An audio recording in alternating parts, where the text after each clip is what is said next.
Buenas tardes, jóvenes y señoritas de la Universidad Rural de Guatemala. Curso Derecho Internacional Público, octavo semestre. Vamos a iniciar nuestra cuarta sesión. Ya estamos, diríamos así, a una para ya verificar los primeros parciales. Es importante que ustedes, diríamos así, ya tengan conocimiento de ello y también se establezca que de acuerdo a lo que ya ustedes tienen conocimiento, eh, diríamos la mecánica, diríamos así, de los exámenes, pues varía un poco este año. Pero previo a iniciar la clase, lo voy a recordar la próxima semana también, nos piden un recordatorio para los que, ahí sí que recuerda, dice, para que sean válidos los cursos, debe haber cumplido con tu asignación en el formulario F0306-2019-01. Fecha límite de las asignaciones es el día de hoy, 8 de agosto del 2021. Para quienes aún no han cumplido con este requisito, llenar, firmar y enviar o entregar a tu sede antes de la fecha antes mencionada. Entonces, por favor, es este recordatorio a más tardar este domingo de 8 de agosto del 2021, deben completar el proceso de inscripción y asignación de cursos. Para que esos cursos puedan ser formalmente acreditados en el portal académico de la universidad, es indispensable entregar a la sede o a la que pertenecen el formulario. Entonces, jóvenes y señoritas, esto nos pidieron que lo hiciéramos ver el día de hoy y también la próxima semana. Creo yo, entonces darán un margen de una semana para que ustedes puedan hacer esta entrega de los formularios correspondientes. Muy bien, vamos a iniciar con nuestra clase del día de hoy.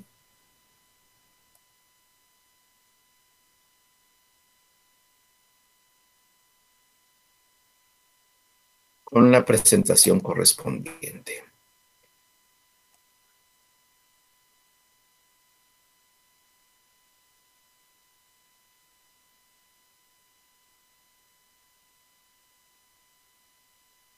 Para las personas que ya estén en el grupo de Telegram, pues ya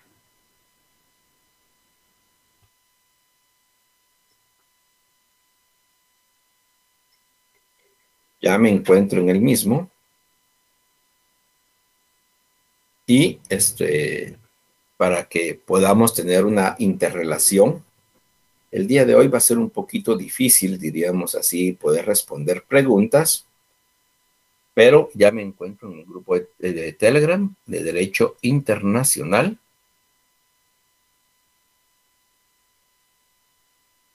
Derecho Internacional Público. Gracias, gracias, Humberto. Entonces, ya estamos ahí. Si es factible, diríamos, ver alguna respuesta, alguna pregunta o y dar alguna respuesta, pero lo vamos a verificar. Pero el contenido es bastante, así que voy a tratar de ampliar, de darles todo el contenido y tal vez ya la próxima semana podemos responder algunas preguntas. Esto va a ser un poquito difícil el día de hoy. El contenido es bastante amplio. Entonces, entremos en materia, jóvenes y señoritas. Por favor, atención. Pongamos atención a, diríamos así, no solamente la clase, sino que también los documentos que tengamos para consulta. Eso es importante. Ya tienen que estar estudiando para poderse someter a su primer parcial. Semana número 4, las relaciones entre los estados y la organización de la comunidad internacional. Tomemos en cuenta que el derecho internacional público, como lo hemos estado verificando, en la primera semana vimos las generalidades del derecho internacional público, alguna definición, principios, clasificación, inclusive algunas escuelas, verificamos allí.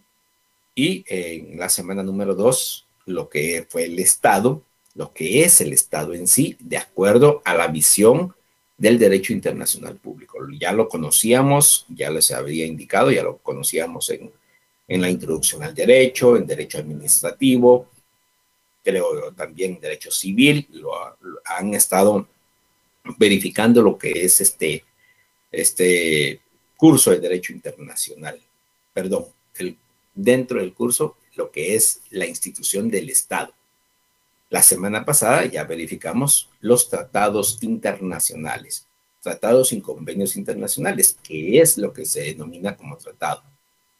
Hoy, la otra parte, ustedes se dan cuenta, los sujetos del derecho internacional público, la organización de la comunidad internacional, pero también tenemos que ver la relación entre estados, cómo se lleva a cabo la relación entre estados, diríamos así, entre Guatemala y otro estado a nivel mundial, y cómo se lleva la relación entre el estado de Guatemala y la organización de la comunidad internacional. O sea, la comunidad internacional no es solamente la ONU, no es solamente derechos humanos, no, estamos hablando de cuántos países. Voy a verificar, déjenme ya, ahí sí que es, bueno, hubiera traído otra,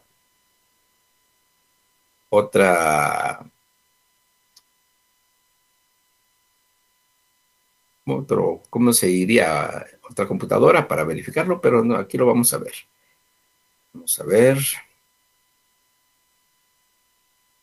Miembros.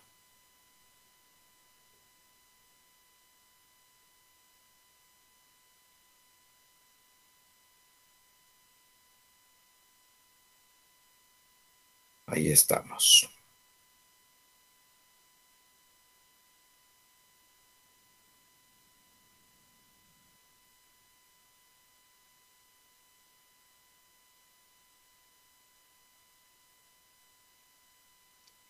Muy bien.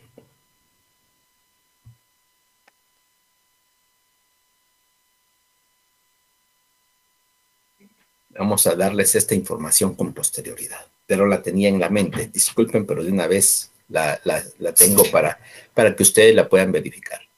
Entremos en materia, jóvenes y señoritas. El objetivo de la clase es que se conozcan las principales instituciones del derecho internacional público, como las relaciones entre los estados y la organización de la comunidad internacional. Para que un estado se relacione con otro, tienen que existir dos órganos mínimos, lo que es el jefe de estado, para nosotros el presidente de la república, para otros el primer ministro, presidente de la república, primer ministro, ¿qué otro? Inclusive en algún momento determinado lo que es el monarca, una reina, una princesa, qué sé yo, o sea, quien esté encargado de las relaciones diplomáticas en el Estado. En nuestro caso, el jefe de Estado. Y un Ministerio de Relaciones Exteriores. O sea, este Ministerio de Relaciones Exteriores debe de tener, diríamos así, el mandato, en este caso, a través de la ley, para establecerse como el representante del Estado cuando el jefe de Estado, presidente de la República, no pueda actuar, haga las veces de jefe de Estado. En este caso, pues en primer término, la misma Constitución Política de la República le otorga, en primer término, al jefe de Estado, el presidente de la República, en nuestro caso, todas las prerrogativas para llevar a cabo el proceso diplomático a nivel internacional. El ministro de Relaciones Exteriores es quien hace sus veces, los tiene establecido no solamente la Constitución Política de la República, sino que también la ley orgánica, perdón, la ley del organismo ejecutivo. Estos decretos, por favor, tienen que verificarlos ustedes para establecer lo que yo les estoy indicando. Bien, los órganos centrales aceptados por el derecho internacional público son dos: el jefe de Estado y el ministro de Relaciones Exteriores, o quien haga sus veces. Entendemos por jefes de Estado a los presidentes, reyes, emperadores, presidentes vitalicios, jefes de gobierno, presidentes de juntas de gobierno, etc. Son los representantes supremos natos de los estados en sus relaciones mutuas. Esto es, diríamos así, el jefe de Estado. ¿Para qué? Para que todo el mundo o todos nosotros sepamos quién tiene que ser en primer término el que represente al Estado.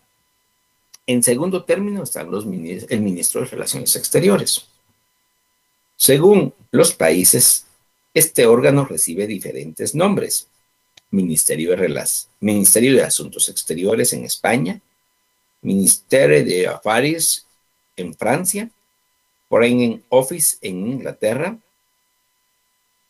State Department en Estados Unidos, Ministerio Político en Suiza, Secretaría de Relaciones Exteriores en México, Ministerio de Relaciones Exteriores en Guatemala, etc.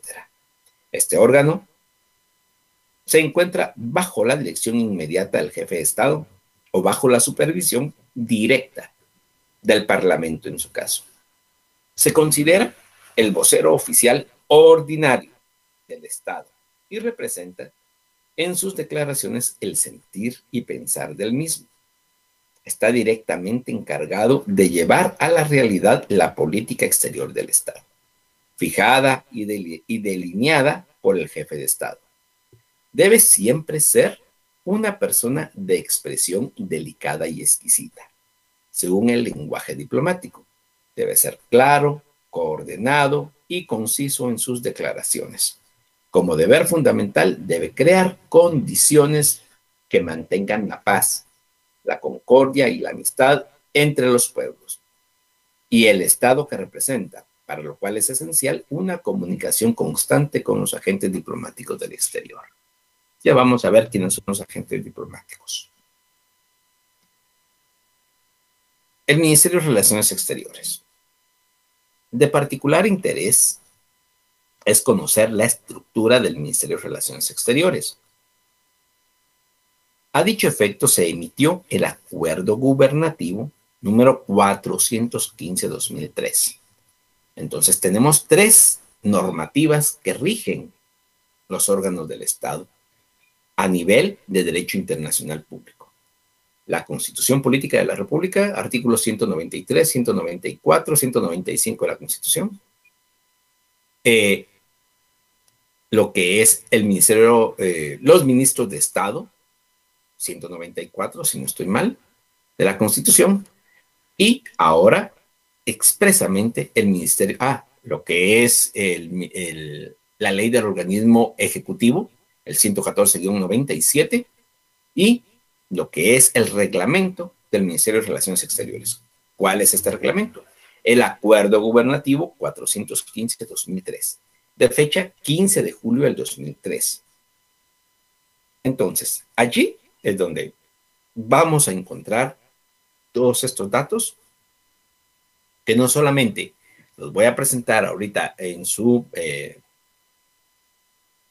la presentación, sino que también se los voy a estar indicando cuáles son estos, diríamos así, estos datos.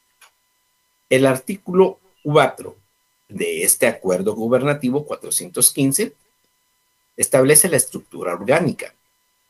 Para cumplir sus funciones, el Ministerio de Relaciones Exteriores se estructura administrativamente así. Nivel superior. ¿Quiénes componen el nivel superior? El despacho ministerial, el gabinete del despacho ministerial, los despachos viceministeriales, el gabinete de los despachos viceministeriales y el Consejo de Cancillería. Este es el nivel superior del Ministerio de Relaciones Exteriores. El nivel de asesoría y planeamiento, a cargo de las funciones de apoyo técnico, la asesoría de la Cancillería, la Comisión de Belice, la Dirección General de Asuntos Jurídicos, Tratados Internacionales y Traducciones. Esto es algo importante, principalmente para nosotros, jóvenes señoritas, abogados y notarios, donde nosotros podemos, como ya les informé, podemos ir a prestar una asesoría, una consultoría, ser abogados de planta de lo que es el Ministerio de Relaciones Exteriores. Entonces, ahí se encuentra en el nivel de asesoría y planeamiento lo que es la dirección de asuntos jurídicos. La Academia Diplomática, el Departamento de Análisis y Estudios Nacionales e Internacionales, la Dirección de Comunicación Social, etcétera. Entonces, hay, diríamos así, en la asesoría y planeamiento varias instituciones, varias dependencias sería. Nivel de control. En el nivel de control, a cargo de la función del control interno, únicamente, podríamos decir, está la unidad de auditoría interna. Unidad de auditoría interna. ¿Quién es la auditoría externa de los ministerios de Estado? ¿Quién es? ¿Recuerdan? ¿Recuerdan quién es la unidad de auditoría externa del Estado? A ver quién me puede responder, así verifico si está en el chat.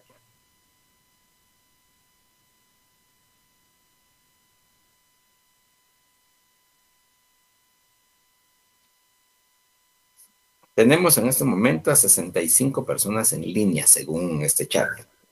A ver, ¿alguien de ustedes me puede responder quién es el órgano de auditoría externa de los ministerios de Estado? Mientras tanto, yo doy la clase, vamos a verificar. El nivel de ejecución. El nivel de ejecución. ¿Quién es el nivel de ejecución? ¿Quiénes participan en ese nivel de ejecución? Excelente, Jorge. Y Vicky. Muy bien. Contraloría General de Cuentas. Exactamente. La Contraloría General de Cuentas es el órgano externo de lo que es la auditoría interna. El órgano externo es la Contraloría General de Cuentas. Muy bien, excelente. Por lo menos ya me di cuenta que no estoy solo. Ya eso ya es bastante. Y ustedes se percatan que yo tengo aquí a la mano lo que es ¿cómo se llama? El chat, para que ustedes tengan conocimiento. Muy bien, Humberto, también Diana, estamos. Nivel de ejecución. El nivel de ejecución se compone por la Dirección General de Relaciones Bilaterales, Relaciones Internacionales Bilaterales, la Dirección de Política Exterior Bilateral, la Dirección General de Relaciones Internacionales Multilaterales y Económicas, la Dirección de Integración, la Dirección de Cooperación Internacional, la Dirección de Protocolo, Dirección General de Límites y Aguas Internacionales, Dirección General de Asuntos Consulares y Migratorios. Este es el nivel de ejecución. Que este nivel de ejecución, solamente déjenme confirmarlo, está a cargo de las funciones sustantivas. Está a cargo de las funciones sustantivas. De allí tenemos el nivel de coordinación a cargo de las funciones administrativas. En este caso está la Dirección General de Cancillería, la Dirección de Recursos Humanos, la Dirección Financiera, la Dirección de Informática y la Biblioteca y Centro de Documentación. Y por último, tenemos las misiones en el exterior y tiene a su cargo las misiones diplomáticas y las misiones consulares. Esto es, en términos, diríamos así, rápidos, porque no podemos decir, es que tenemos mucho tiempo, lo que es específicamente los órganos del Estado, para que ustedes tengan conocimiento. Las 3 leyes que les informé, por favor, verifíquenlas para que podamos, diríamos así, profundizar en estos temas. Muy bien, jóvenes y señoritas. Los órganos diplomáticos o agentes diplomáticos. En primer término tenemos los órganos descentralizados. Es evidente la imposibilidad de los jefes de Estado o de sus ministros de Relaciones Exteriores de ocuparse directamente en el extranjero de los asuntos que atañen a sus propios estados. A dicho efecto, nombran ciertas personas que tienen el carácter de órganos externos o descentralizados. Esos órganos son dos: los agentes diplomáticos y los agentes consulares. Agentes diplomáticos y agentes consulares. Aquí lo tenemos en la presentación, el A y el E. Entonces, verifíquenlo, por favor, jóvenes y señoritas, que los órganos descentralizados son los agentes diplomáticos. Agente diplomático, propiamente dicho, y agente consular. Los agentes u órganos diplomáticos se rige hoy en día, además del derecho consuetudinario. Esto es algo importante y ustedes ya se los he comentado desde la primera clase.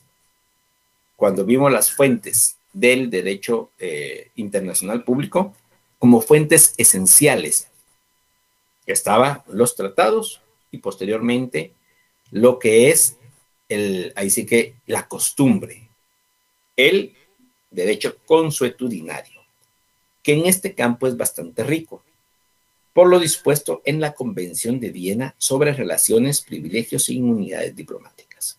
O sea, aparte de lo que es la costumbre, también existe una normativa, una Convención de Viena sobre las relaciones, privilegios e inmunidades diplomáticas. Para que lo conozcamos también, por favor, agénciense de estas convenciones de Viena. En primer término, sobre las relaciones y privilegios e inmunidades diplomáticas. En segundo término, sobre el derecho de los tratados, que ya lo hemos visto. Posteriormente ya tenemos que ver sobre los agentes consulares y los agentes diplomáticos. Por favor, verifiquémoslo. Esta Convención de Viena fue firmada, escúchese bien, el 18 de abril de 1961. Vigente a partir del 24 de abril de 1967, o sea, 6 años después. Aprobada por el Consejo de Ministros el 24 de abril de 1967, aprobada por el Consejo de Ministros por decreto ley número 103 el 5 de septiembre de 1963, o sea, nosotros la aprobamos 4 años después, 4 años después. Y ratificada por Guatemala el 17 de noviembre de 1963. O sea, nosotros la ratificamos y todavía no entró en vigencia, fue hasta 1967. Esto es el proceso legal que debe de tener una convención, una declaración universal, una declaración de algún organismo internacional. Lo que es la firma, la ratificación aprobada por el Consejo de Ministros y la ratificación y entrada en vigencia. O sea, no es lo mismo. Son pasos que tienen que dar, en este caso, la Convención de Viena sobre las relaciones, privilegios e inmunidades diplomáticas. ¿Quién es un agente diplomático? La Convención lo define escuetamente.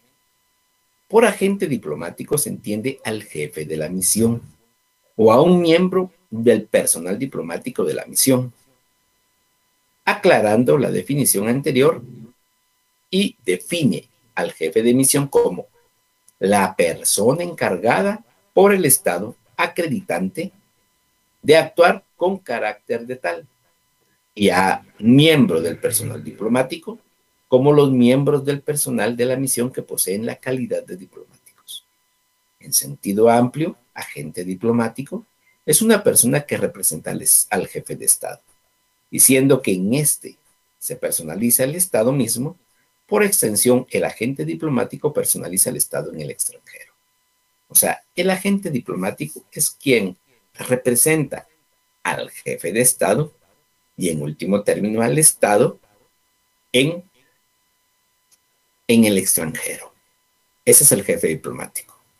Y puede tener diferentes nombres o pueden ser distintas personas.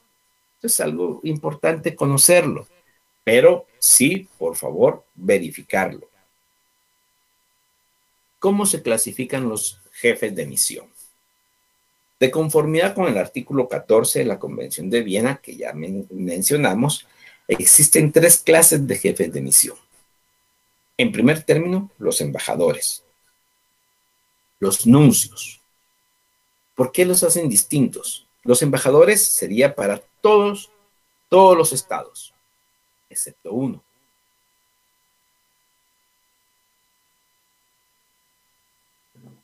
Por ello mismo, también a la par de los embajadores están los nuncios. El nuncio apostólico es el embajador de la Santa Sede, que normalmente, y esto va para todos, por favor, que normalmente en todos los estados es el jefe de la diplomacia en cada estado. O sea, representa a los estados que, o es el vocero en algún momento determinado de todos los estados que estén representados se denomina el estado acreditante y el estado receptor. Entonces, el estado receptor es quien, diríamos así, es que acoge a todos los embajadores y al nuncio apostólico. Eso tomémoslo en cuenta, por favor. Por ejemplo, Guatemala acoge a todos los demás países del mundo. Estados Unidos acoge a Guatemala y a todos los demás países del mundo. Pero ¿quién es el vocero, el representante, el titular, diríamos así, de todos los diplomáticos en cada uno de los países del mundo? El nuncio apostólico. Ya se tiene como normativa, como costumbre. A eso es a lo que voy. Y todos aquellos de rango equivalente como los legados. 2. Los enviados extraordinarios, los ministros plenipotenciarios o residentes y los internuncios. Los ministros plenipotenciarios, o sea, se nombran específicamente para firmar un acuerdo, un convenio, un protocolo, algo en especial. Está el agente diplomático, el jefe de misión, pero también puede haber un ministro plenipotenciario. O puede ser que sea el mismo jefe de misión, el embajador y representante plenipotenciario del Estado. O sea, una persona puede tener las 2 o 3 calidades. Y los encargados de negocios. Esta división tiene importancia en cuestiones referentes a procedencia y etiqueta. Además, los pertenecientes a las 2 primeras clases se acreditan ante el jefe de Estado, mientras que los de la 3ª clase solamente ante el ministro de Relaciones Exteriores, o sea, los encargados de negocios. Los colaboradores de los jefes de misión. Con el rango de diplomáticos, los jefes de misión tienen colaboradores directos.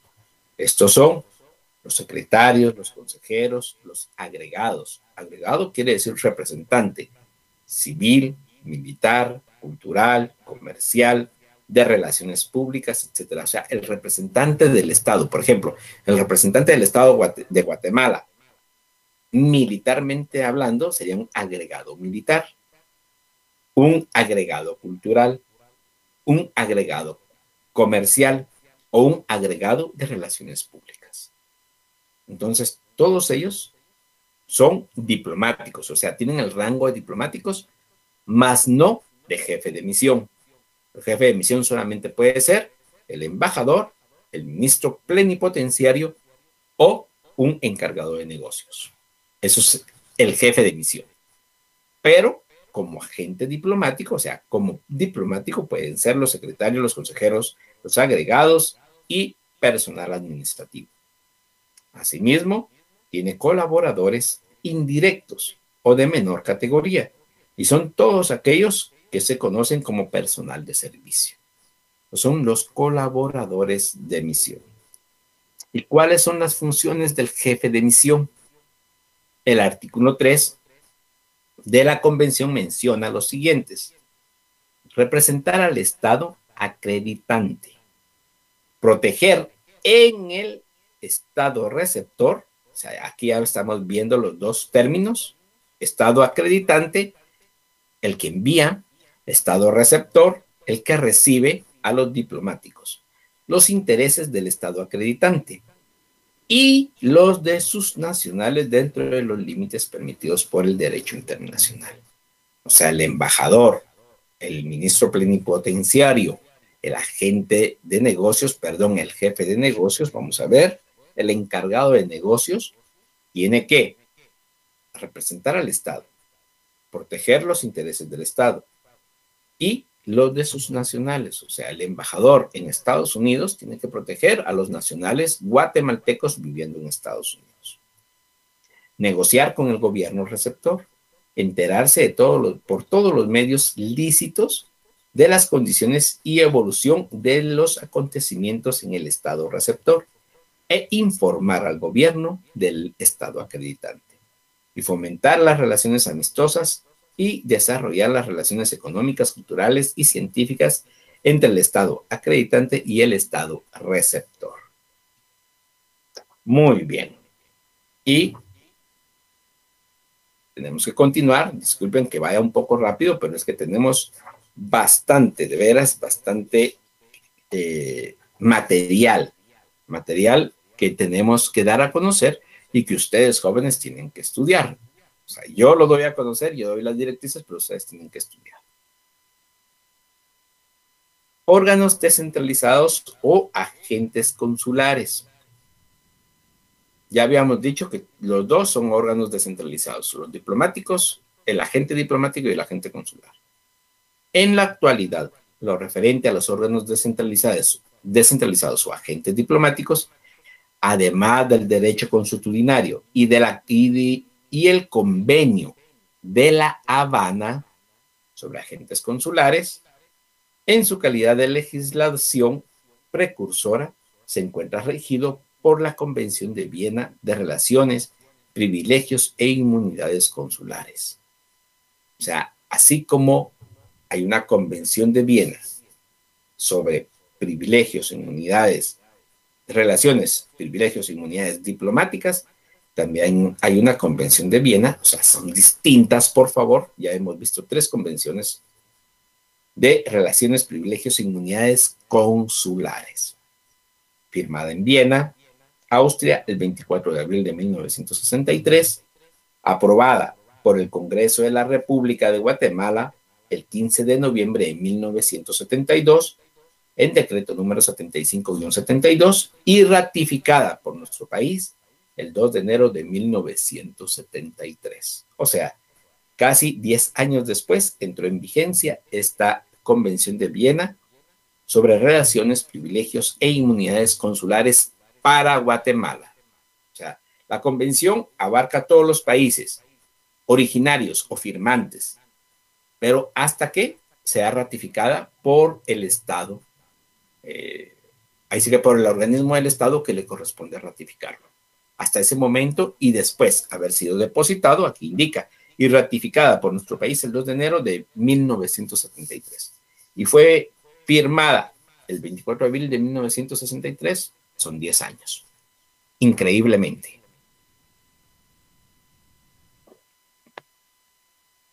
Históricamente, los agentes consulares o institución consular es mucho más antigua que los agentes diplomáticos o institución diplomática. En Grecia, en la antigua Grecia, existían los proxenos, cuya función era dar protección y ayuda a sus conciudadanos cuando llegaban a las ciudades, donde ellos fungían como tales. En Roma, el consulado era un cargo político.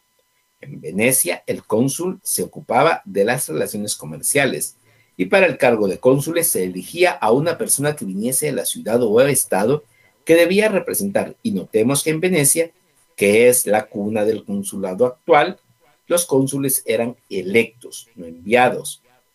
La institución consular se desarrolló como un medio de proteger y fomentar el comercio entre las diferentes ciudades o estados.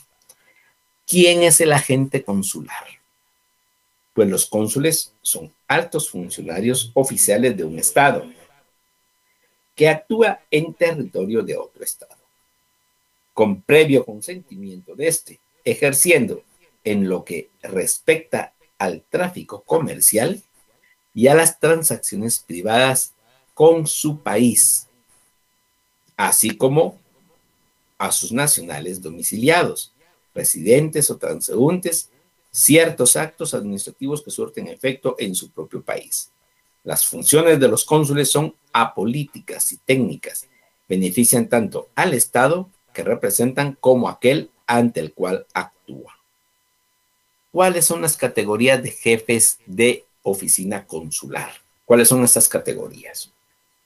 La convención establece 4 categorías de jefes de oficina consular: los cónsules generales, los cónsules, vicecónsules y agentes consulares en general. Repito, cónsules generales, cónsules, vicecónsules y agentes consulares en general. Estas son las categorías de los jefes de oficina consular. ¿Y cuáles son las funciones?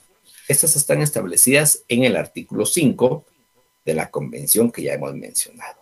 Entre ellas, proteger en el estado receptor los intereses del estado que envía y de sus nacionales, sean personas naturales o jurídicas, dentro de los límites permitidos por el derecho internacional. Fomentar el desarrollo de las relaciones comerciales, económicas, culturales y científicas entre el Estado que envía y el Estado receptor. Y promover además las relaciones amistosas entre los mismos, de conformidad con la disposición de la presente convención. Informarse por todos los medios lícitos de la condición y evolución de la vida comercial, económica, cultural y científica del Estado receptor. Informar al respecto al gobierno del Estado que envía. Para mí, la función más importante del agente consular es la siguiente: extender pasaportes y documentos de viaje a los nacionales del Estado que envía, y visados o documentos adecuados a las personas que deseen viajar a dicho Estado. Y para terminar, prestar ayuda y asistencia a los nacionales del Estado que envía, sean personas naturales o jurídicas. Hay otras funciones más, no vamos a entrar en cómo se llama para definirlas, pero sí es necesario que por favor las conozcan ustedes. Vimos varias, 6, 7 más o menos, y necesitamos que por lo menos esas pues las tengan ustedes presentes. Son funciones consulares. Ahora, comencemos a ver la organización de la comunidad internacional. La organización de la comunidad internacional. Esto es importante. Ahí, diríamos así, como mínimo tenemos que tener conocimiento general de la Organización de las Naciones Unidas, de lo que es la OEA, el SICA, que solamente se los voy a mencionar, y por último, las organizaciones a nivel general. Déjenme ver, quiero ver aquí. Vamos a ver.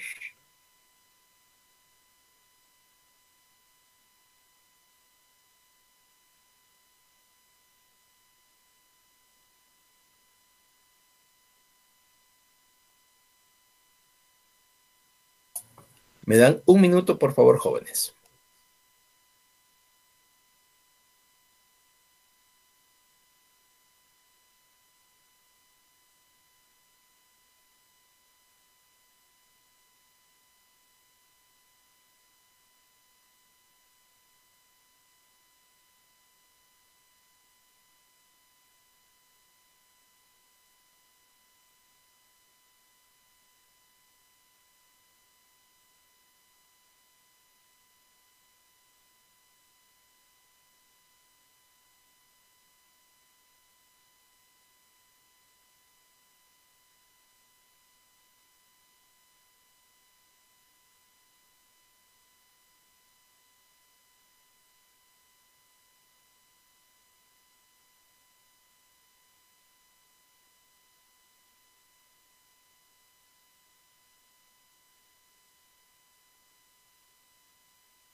Disculpen que cuando salí ya no se escuchaba la clase. Solamente voy a volver a recapitular así rápidamente. Qué bueno que me avisaron. Para esto sirven estas cosas.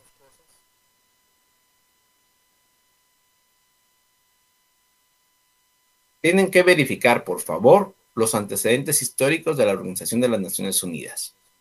Woodrow Wilson, que es el presidente 28 de las Naciones Unidas, perdón, del presidente de los Estados Unidos de Norteamérica, el número 28, y él crea, diríamos, concibe el Pacto de la Sociedad de las Naciones, el Pacto de la Sociedad de las Naciones. Y por favor, tienen que tomarlo muy en cuenta, porque con base a lo que él manifiesta, Woodrow Wilson, se crea y se conforma el Pacto de las Naciones Unidas en 1918. Posteriormente, ¿y qué es lo que compone el Pacto de la Sociedad de las Naciones? Esto es algo que necesito que también verifiquen. ¿De qué se compone? De Asamblea General, de un consejo y de un órgano administrativo permanente, sin poder, diríamos así, sin tener medios coercitivos. Dentro de lo que es el Pacto de las Naciones Unidas se llevó a cabo la Conferencia de San Francisco. Como estaba planificado, se reunieron a partir del 25 de abril de 1945. El Pacto de la Sociedad de las Naciones se crea en 1919. O sea, más o menos 26 años después, se da esta conferencia de San Francisco con relación a este Pacto de Sociedad de las Naciones. Los representantes de los países aliados sumaban 47 naciones y aproximadamente 5,000 asistentes entre representantes y periodistas.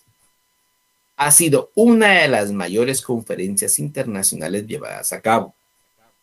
Entre los puntos más discutidos estuvieron los acuerdos regionales, la revisión de los tratados internacionales, el veto en el Consejo de Seguridad, los territorios bajo fideicomisos, la jurisdicción del Tribunal Internacional de Justicia y las enmiendas de la Carta. Terminó la conferencia con la firma de la Carta de San Francisco el 26 de junio de 1945, creando las Naciones Unidas y el Estatuto de la Corte Internacional de Justicia. La Carta entró en vigencia el 24 de octubre de 1945. Ese día se celebra el Día de las Naciones Unidas. El nombre de las Naciones Unidas fue concebido y sugerido por Roosevelt, otro presidente de los Estados Unidos de Norteamérica. La Organización de las Naciones Unidas. Muy bien. Esto está en la página de las Naciones Unidas. Su organización es un lugar donde las naciones del mundo pueden reunirse, discutir problemas comunes y encontrar soluciones compartidas. Lo que les quiero mencionar es esto. Las Naciones Unidas nacieron oficialmente el 24 de octubre de 1945, ya lo vimos. Después de que la mayoría de los 51 Estados miembros signatarios del documento fundacional de la organización, la Carta de la ONU, la ratificaran. En la actualidad, 193 estados son miembros de las Naciones Unidas, que están representados en el órgano deliberante, que es la Asamblea General, que vamos a ver con posterioridad. La ONU ha evolucionado a lo largo de los años para seguir el ritmo de un mundo que cambia rápidamente. Muy bien, jóvenes y señoritas, esto es lo que quería darles a conocer. La ONU tiene actualmente 193 miembros según su página oficial, de más o menos 205 estados establecidos en el mundo. ¿Por qué no es lo mismo? ¿Por qué? porque los estados debidamente reconocidos tienen que ser aceptados por la Asamblea General de la ONU. O sea, no cualquier estado, aún teniendo los elementos del estado, puede ser debidamente reconocido ante la ONU. No todos. Entonces, como ustedes se habrán dado cuenta en este momento, hay más o menos 13 estados que no están debidamente reconocidos o no están acreditados en la Organización de las Naciones Unidas.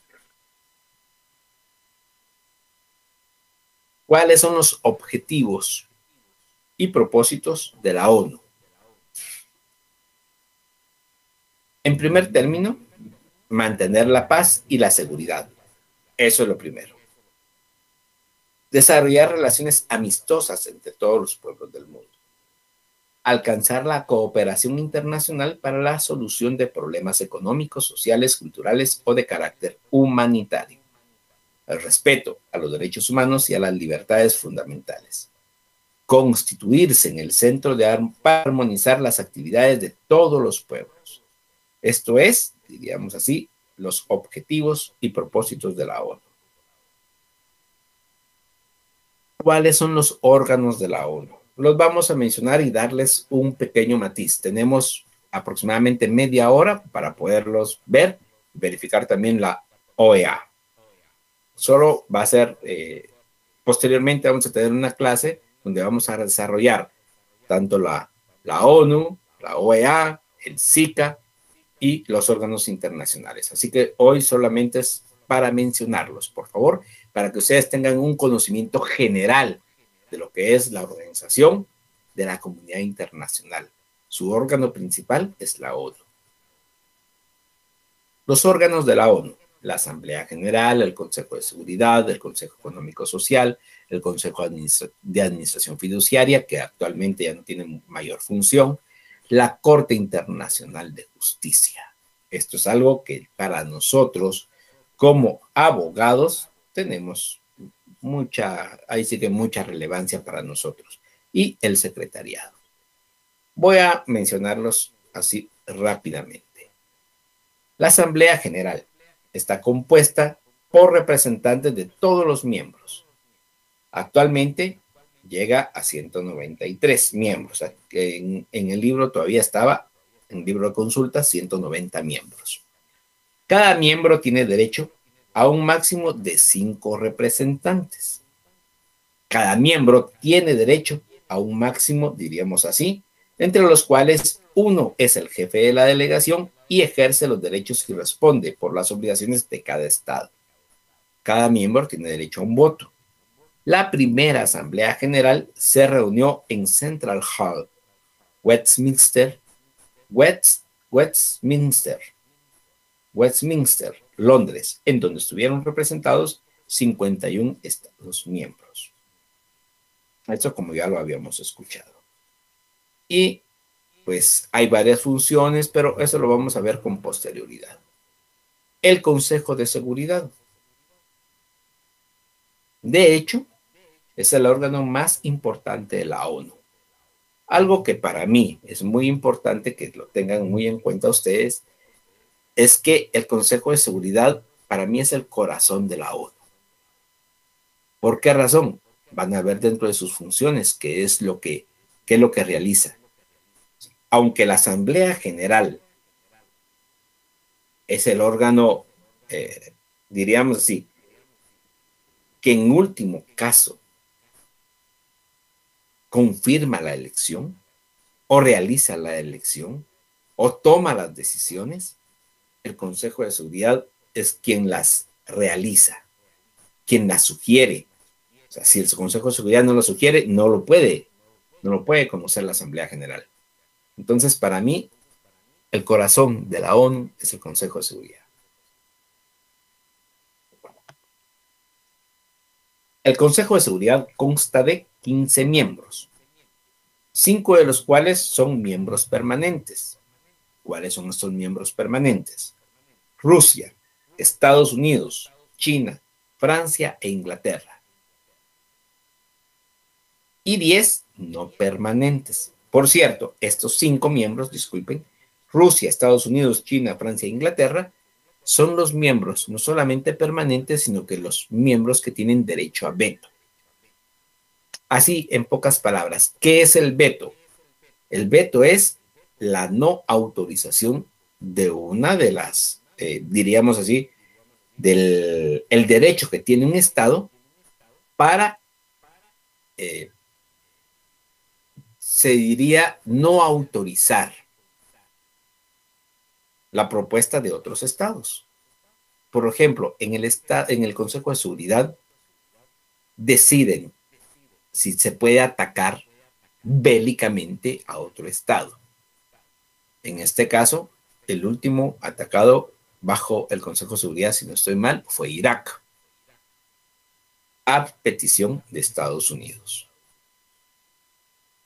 Pero estos 5 miembros, Rusia, Estados Unidos, China, Francia e Inglaterra, si alguno de ellos no lo autoriza, no se puede presentar, no se puede realizar, porque ellos son los únicos que tienen derecho a veto, a no autorizar la acción del Consejo de Seguridad y de las Naciones Unidas. 10 no permanentes, electos para el plazo de 2 años y deben escogerse según lo siguiente: contribución al mantenimiento de la paz, contribución financiera pagada y distribución geográfica que asegure la representación de todas las áreas. Cada miembro tiene un representante. Está organizado de manera que pueda funcionar en forma permanente y un representante de cada uno de sus miembros debe estar presente en todo tiempo en la sede de las Naciones Unidas. Entonces, esto, diríamos así, es el Consejo de Seguridad. ¿Y cuáles son sus funciones? El mantenimiento de la paz y la seguridad internacionales. Conoce en primera instancia sobre la admisión de nuevos miembros y pasa su recomendación a la Asamblea General, que es lo que les indicaba. Y a este nivel se ha dado una transacción entre los diferentes bloques. Elige junto a la Asamblea a los magistrados de la Corte Internacional de Justicia. Recomienda a la Asamblea General la designación del secretario general. Ejerce las funciones de administración fiduciaria de las Naciones Unidas en zonas estratégicas o zonas internacionalizadas. Por eso les indico, para mí es el corazón de las Naciones Unidas. El Consejo Económico Social. Para lograr el mantenimiento de la paz entre los pueblos es esencial que los mismos gocen de bienestar en todos los órdenes, social, económico, cultural, etc. La función de buscar los medios económicos, crear las condiciones, contribuir en el caso de los países menos favorecidos a alcanzar esas condiciones, le compete al Consejo Económico Social. Esa es su función, conseguir fondos económicos. Entonces, esto, diríamos así, ya lo conocemos. El Consejo de Administración Fiduciaria. Este consejo fue de gran utilidad al finalizar la Segunda Guerra Mundial. En la actualidad, ha perdido bastante su importancia, pues la mayoría de las colonias y territorios han alcanzado su independencia y la casi totalidad se encuentra representado en la ONU a través de su admisión como miembro. En este órgano es donde se discutió inicialmente lo referente a Belice. Su composición según la carta es la siguiente: Estados miembros de la ONU que administran territorios fideicometidos. Los miembros permanentes del Consejo de Seguridad que no administren territorios fideicometidos, China y Rusia. Y miembros electos de la Asamblea General por cada 3 años. Este órgano emite recomendación para la independencia de los países, las transmite al Consejo de Seguridad y a la Asamblea General que emite una resolución. Pasa diríamos así, al Consejo de Seguridad. La Corte Internacional de Justicia. Su naturaleza es el órgano judicial de la ONU. Órgano judicial de la ONU, aunque no el único. Su composición se compone de 15 miembros, electos por el término de 9 años. Son electos independientemente por el Consejo de Seguridad y por la Asamblea General. Son propuestos por el Tribunal Permanente de Arbitraje y no por los gobiernos. Su sede está en La Haya, su quórum es de 9 miembros. ¿Y cuál es su competencia? Tiene competencia sobre todos los asuntos que le sometan los Estados miembros. También Estados no miembros pueden acudir recomendados por el Consejo de Seguridad y la Asamblea General. Conoce jurídicamente de cuestiones tales como interpretación de tratados, cualquier cuestión de derecho internacional, sobre la existencia de cualquier hecho que si fuese cierto constituiría violación de una obligación internacional, la naturaleza y la extensión de la reparación por causa de violación de una obligación internacional. Esto lo establece el artículo 36 de la Carta de las Naciones Unidas.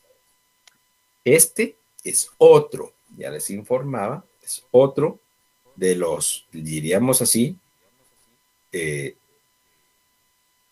lugares donde uno como abogado podría llegar. O sea, ya les indicaba Ministerio de Relaciones Exteriores, también la Organización de las Naciones Unidas, la Corte Internacional de Justicia. O sea, uno tiene que ser especialista en derechos humanos, lógicamente. Pero se puede dar esta situación. Son propuestos por el Tribunal Permanente de Arbitraje y no por los gobiernos. Su sede está en La Haya, Holanda. Entonces, puede ser uno consultor, puede ser uno asesor, o puede en algún momento determinado ser parte de esta Corte Internacional de Justicia. Bueno, y para concluir, el secretariado. La Secretaría es el órgano administrativo permanente de la ONU. Su titular es nombrado por periodos de 5 años, reelegible. A propuesta del Consejo de Seguridad es electo por la Asamblea General.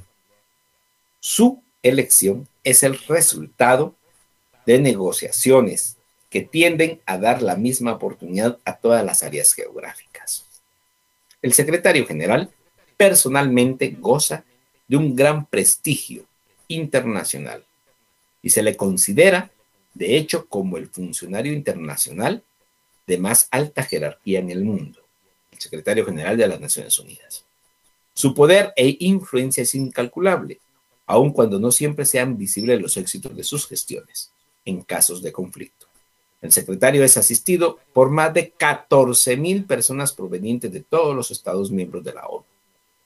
A la presente fecha, los secretarios generales han sido, en su orden, Tigre Lei de Noruega, Dag Hammarskjöld de Suecia, U Thant de Birmania, hoy Myanmar, Kurt Waldheim de Australia, Javier Pérez de Cuellar de Perú, Boutros Ghali de Egipto, Kofi Annan de Ghana, África, y Ban Ki-moon de Corea. Les dejo como tarea, y se los voy a preguntar la próxima semana en Telegram, quién es el actual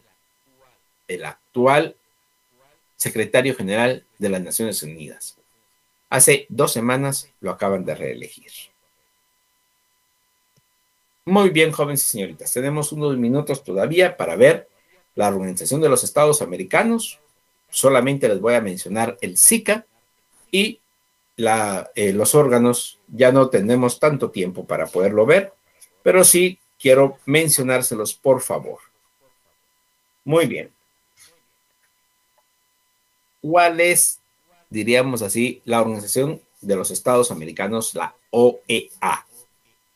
Sus antecedentes históricos de acuerdo a la presentación. No voy a entrar mucho a conocerlo, pero sí quiero mencionárselos, por favor. Los antecedentes históricos, en primer término, es el panamericanismo. ¿Qué es eso? La Organización de los Estados Americanos es el punto final de un largo camino. Al igual que la Organización de las Naciones Unidas. Al ánimo de llegar a tal organización es mucho más antiguo que el de la ONU. La filosofía que siempre estuvo en el origen y la formación de la OEA se llamó panamericanismo, al que algunos más que una filosofía caracterizan como un movimiento que tiende a promover la paz, las relaciones comerciales, la seguridad y la defensa de las naciones del continente americano.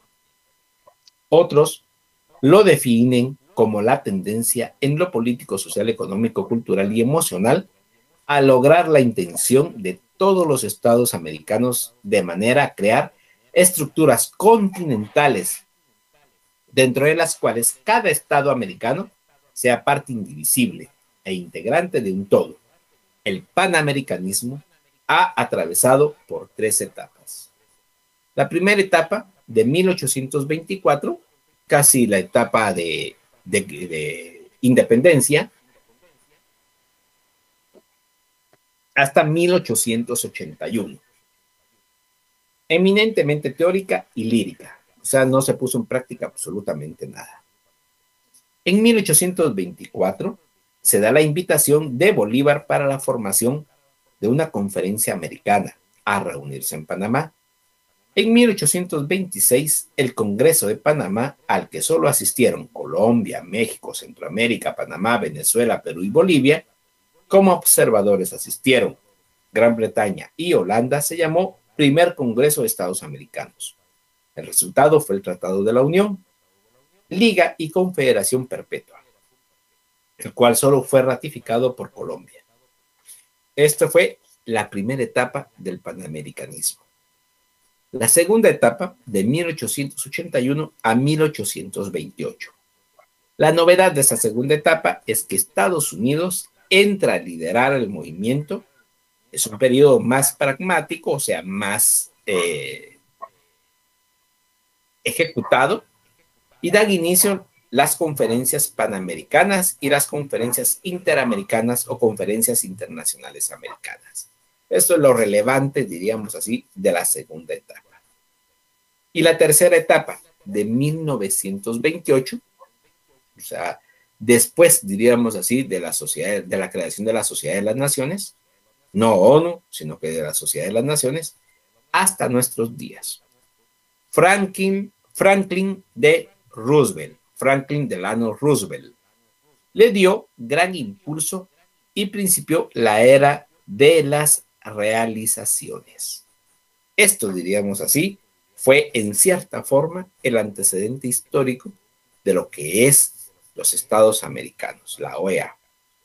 La novena conferencia panamericana en Bogotá de 1948, 3 años después de la creación de la ONU, creó esta nueva organización, con base en los principios establecidos ya en el Acta de Chapultepec, constituida con arreglo al artículo 52 de la Carta de las Naciones Unidas, que autoriza la creación de organismos regionales.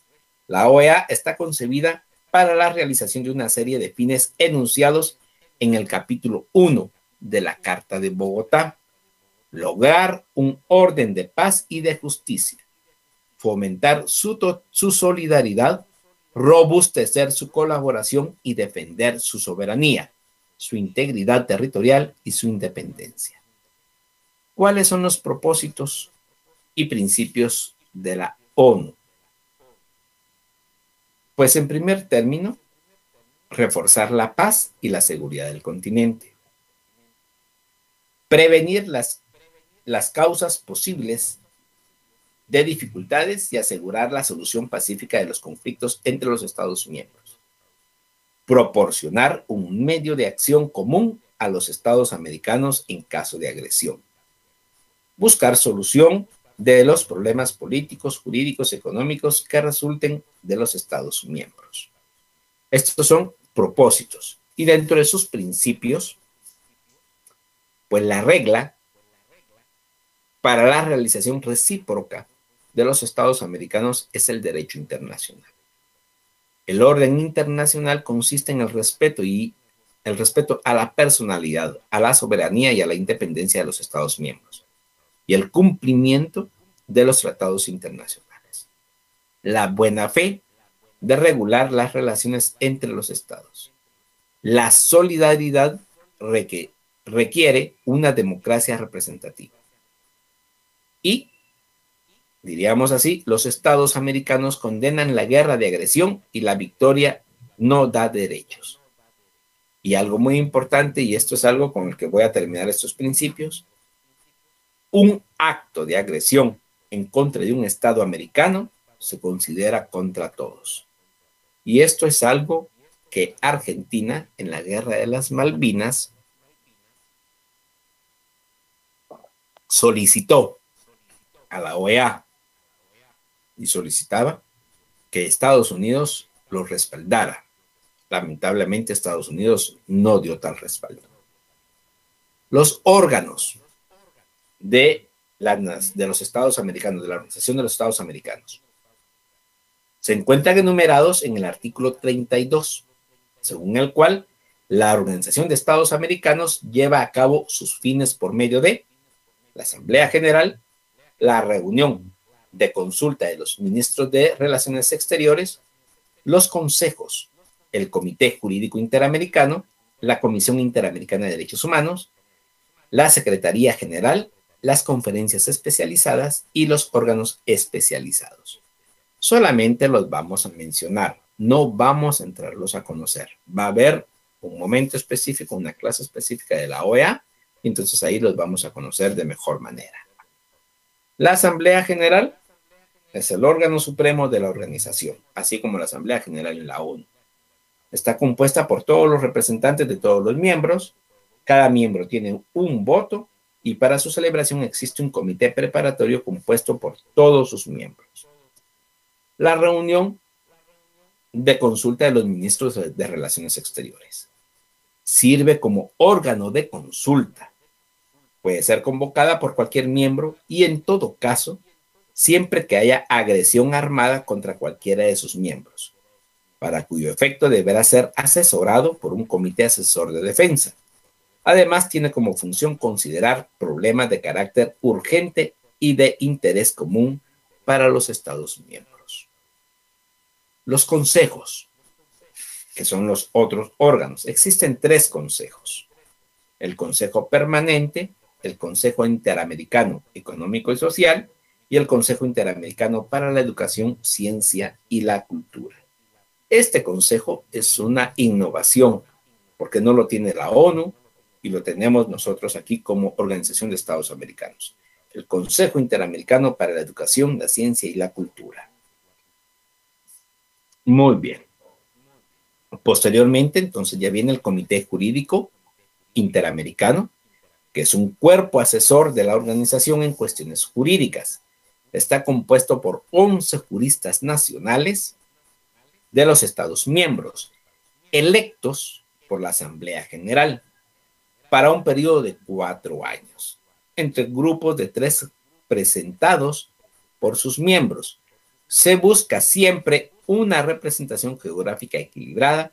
Tiene su sede en Río de Janeiro. O sea, si ustedes se percatan, jóvenes y señoritas, y hago un paréntesis en esto del Comité Jurídico Interamericano, porque es otro lugar donde uno como abogado y notario guatemalteco debidamente acreditado puede llegar a prestar un servicio de consultoría, asesoría o ser un miembro titular, en este caso, del Comité Jurídico Interamericano o de la Comisión Interamericana de Derechos Humanos. O sea, no está lejos al momento de graduarse, jóvenes señoritas, que estos campos se abran para que ustedes puedan participar en ellos. Su función, la Comisión Interamericana de Derechos Humanos. Su función es promover el respeto a los derechos humanos en los Estados miembros y es órgano asesor de la Asamblea General y de la Organización de los Estados Americanos. Se rige por un convenio especial. En la actualidad, la comisión tiene su sede en San José de Costa Rica, al igual que la Corte Interamericana de Derechos Humanos. Entonces, jóvenes y señoritas, esto es algo que nos compete a todos, diríamos así. La Secretaría General de la Organización de los Estados Americanos, pues al igual que la Secretaría de las Naciones Unidas, pues es el órgano central, permanente y administrativo de la organización. Está presidido por un secretario general, quien es electo por la Asamblea para un periodo de 5 años, reelegible por una sola vez. Sus funciones son semejantes a las del secretario general de las Naciones Unidas. Está asistido por el secretario adjunto, quien también es electo por la Asamblea General para 5 años, reelegible una sola vez, y quien sustituye al secretario general en caso de ausencia. Ambos son independientes de cualquier gobierno y solo reciben instrucción de la organización. Posteriormente, entonces, ya encontramos las conferencias especializadas y las organizaciones especializadas, que son, diríamos así, órganos asesores de la Organización de los Estados Americanos. Muy bien.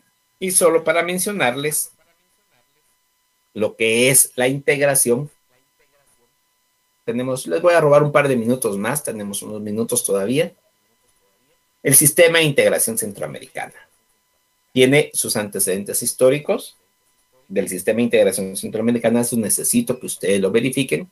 También va a haber una clase en la cual vamos a profundizar un poco en esto. Y el sistema de integración centroamericana, SICA, sus principios, su reunión de presidentes, el Consejo de Ministros y el Comité Ejecutivo, que estos son como, diríamos así, si ustedes se percatan, el órgano universal es las Naciones Unidas. El órgano regional es la Organización de Estados Americanos. Y el órgano centroamericano es el SICA, el Sistema de Integración Centroamericana. Entonces, va en cascada. Y cada uno tiene sus funciones específicas. Histórica, geográfica, cultural y económica y políticamente, Centroamérica siempre ha tenido una vocación integracionista. En tiempo de la colonia, parte de Centroamérica pertenecía políticamente al Virreinato de México y parte a Nueva Granada. Al momento de la independencia, esta fue declarada para toda Centroamérica. Centroamérica nació a la vida independiente como un todo. De 1823 a 1840, se formó la Federación Centroamericana, llamada también Provincias Unidas de Centroamérica, formada por Guatemala, Honduras, El Salvador, Costa Rica y Nicaragua. Esta federación tenía su capital en la ciudad de Guatemala y cada una de las provincias tenía un presidente, lo cual le aseguraba un alto grado de autonomía. En 1834 la capital fue trasladada a Morazán, por Morazán a San Salvador. En el año de 1838 principió el movimiento secesionista y en 1839 solamente El Salvador pertenecía leal a la federación. Guatemala siempre intentó tener hegemonía y favoreció los movimientos integracionistas, siendo el último el de Justo Rufino Barrios, quien perdió la vida en la batalla de Chalchuapa el 2 de abril de 1885. Después de esa hazaña, siempre ha quedado en los estados de Centroamérica el anhelo de unión, sin que jamás se haya llegado a cristalizar de manera palpable en el campo político. En el año de 1951 se formó la Organización de Estados Centroamericanos, ODECA, que es el antecedente del SICA.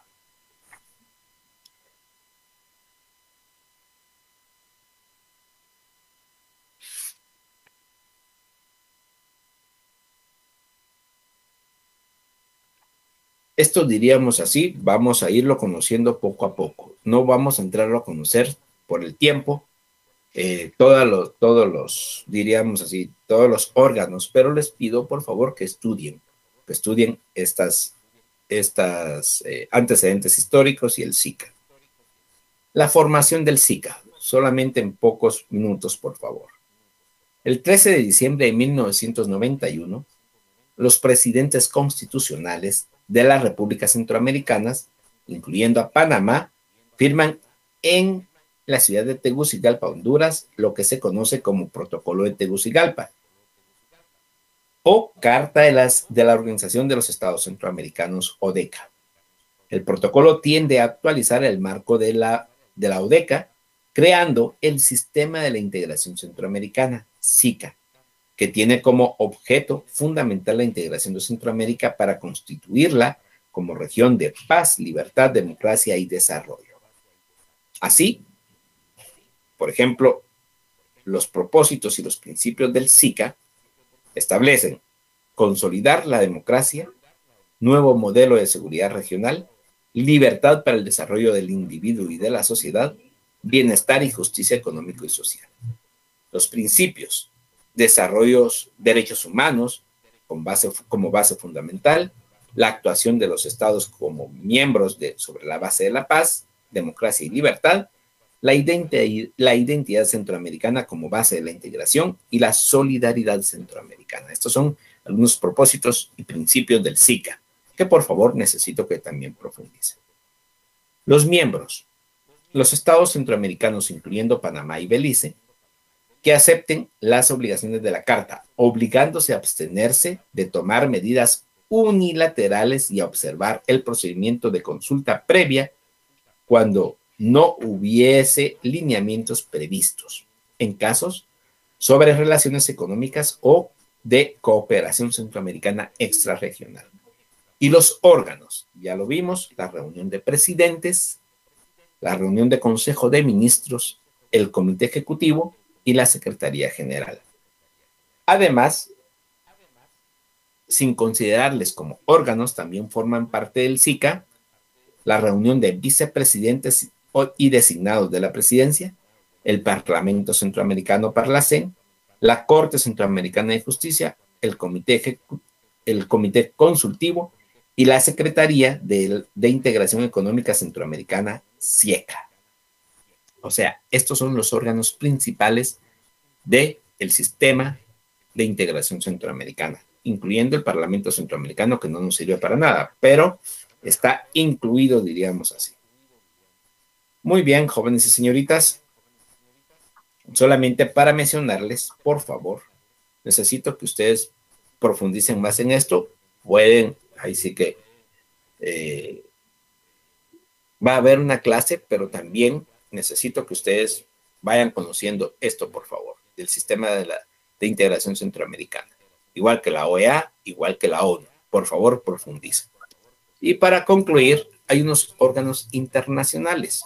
Los órganos internacionales más conocidos que, aparte del órgano universal, regional, centroamericano, están estos organismos internacionales. Solo les robo un par de minutos.